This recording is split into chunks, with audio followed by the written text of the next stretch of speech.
కానీ మన ఆరోగ్యంలో కానీ మన ఆయుష్లో కానీ మన అందంలో కానీ ఎంత మార్పు అనేది వస్తుందో ప్రత్యక్షంగా నేను చెప్పాల్సిన లేదు, మీకు అర్థమవుతుంది మీలో మార్పు అనేది.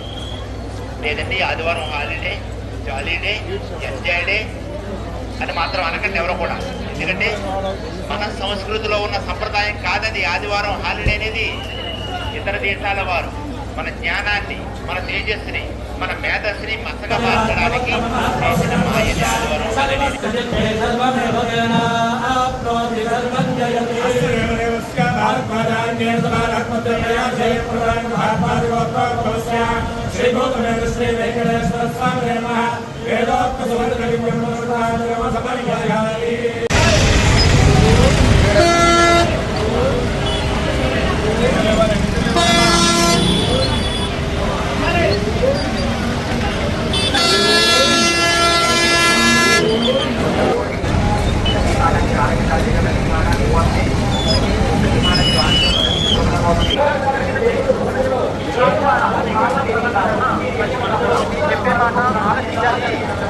ప్రదక్షిణ మొదలు పెట్టుకోవాల్సిందిగా ప్రతి ఒక్కరిని